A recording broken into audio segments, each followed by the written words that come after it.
கோவை மாவட்டம் மேட்டுப்பாளையத்தில் மக்களை காப்போம் தமிழகத்தை மீட்போம் என்ற பெயரில் சுற்றுப்பயணத்தை தொடங்கும் எடப்பாடி பழனிசாமி தேக்கம்பட்டியில் உள்ள திருமண மண்டபத்தில் விவசாயிகள் நெசவாளர்களை சந்தித்து பேசி வருகிறார்.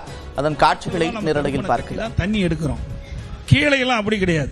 இங்க எல்லாம் கால்வாயெல்லாம் போக அதிலிருந்து வெளியேறுகின்ற உபரி நீர் அதைத்தான் சேமித்து வைப்பதற்காகத்தான் 6 தடுப்பணைகள் ஆரம்பிக்கப்பட்டு 3 தடுப்பணைகள் இப்பொழுது முடிவெற்றது. மீண்டும் 3 தடுப்பணைகள் இந்த ஆட்சியாளர்கள் வேண்டுமென்றே திட்டமிட்டு அதனுடைய உயரத்தை குறைச்சி பாருங்க எப்படிலாம் விவசாயிகளை பலி எடுக்கிறாங்கன்னு.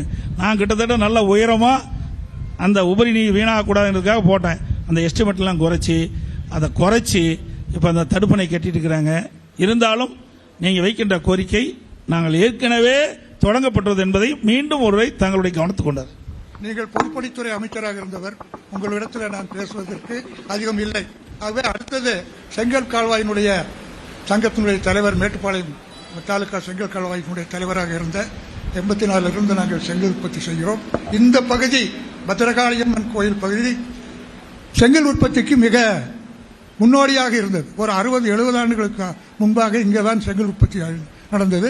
பின்னால் விரிவாக போனது கொஞ்சம் நவீனப்படுத்தி நாங்கள் புஜகனூர் பகுதியில் எடுத்தோம். உரிய ஆவணங்கள் 90லிருந்து வாங்கியிருக்கிறோம். எல்லா மைன்ஸிலிருந்தும் வருவாய்த்துறையிலிருந்தும் வாங்கியிருக்கிறோம். தடாகத்தையோடு ஒப்பிட்டு இந்த மேட்டுப்பாளையத்தையும் நிறுத்திவிட்டார்கள். மேட்டுப்பாளையத்தில் அதிகமாக எடுத்தால் 3 அடி மண்ணு தான் எடுக்க முடியும். தடாகத்துக்கு மேலே 50 அடி 30 அடியில் எடுக்க முடியாது. ஆக 3 அடி மண் எடுத்து சிறிய அளவில் ஒரு 10-15 கால்வாய்கள் ஒரு 2000 பேர் 3000 பேருக்கு வேலை கொடுக்கக்கூடிய ஒரு கால்வாய் இருந்தது. அதையும் நீங்கள் பொதுவெளியில கருத்து சொல்ல வேண்டும் என்று கேட்டு வாய்ப்புக்கு நன்றி கூறி அமர்கிறேன். நன்றி.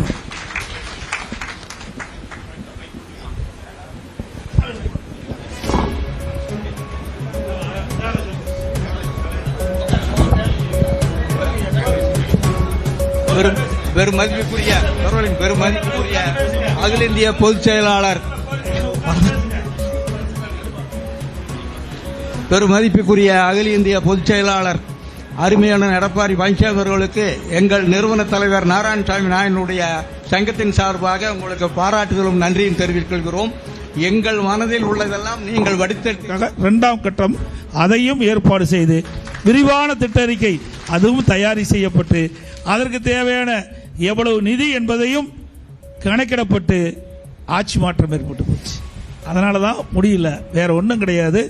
மீண்டும் உங்களுடைய ஆதரவோடு ஆட்சிக்கு வந்த பிறகு அத்திக்கடை அவனாசி திட்டம் உங்களுடைய மனம் குளிகின்ற அளவுக்கு நீங்க எப்படி ஒரு 3000 ஏக்கர் விட்டு 3000 ஏக்கர் இல்ல, 1 ஏக்கர் கூட பாசனம் பெறுகின்ற 1 ஏக்கர் கூட விடாம பாசனம் பெறுகின்ற அளவிற்கு இந்த திட்டத்தை விரிவுபடுத்தி செயல்படுத்தப்படும். அதற்குள்ள நடவடிக்கை நான் முதலமைச்சராக இருக்கும் போதே எடுக்கப்பட்டு விட்டன. ஆனால் சர்வே பண்ணுவது சற்று காலதாமதம் மட்டுமல்ல, அருமை சகோதரர் தொண்டாமுத்து வரைக்கும் கொண்டு போகணுட்டாங்க.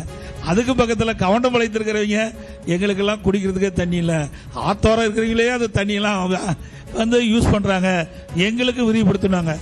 எல்லாவற்றையும் கணக்கிலே கொண்டு சுமார் 1000 கோடி ரூபாய் மதிப்பீட்டிலே அந்த திட்டத்தை நாங்கள் தயாரித்தோம். ஆனால் ஆட்சி மாற்றம் ஏற்பட்ட காரணத்தினால அந்த திட்டத்தை இந்த அரசாங்கம் கைவிட்டுட்டது. எப்பொழுதும் அதிமுக அரசாங்கத்தை பொறுத்த வரைக்கும் விவசாயியுடைய அரசாங்கம் என்பதை உறுதிப்படுத்துறேன்.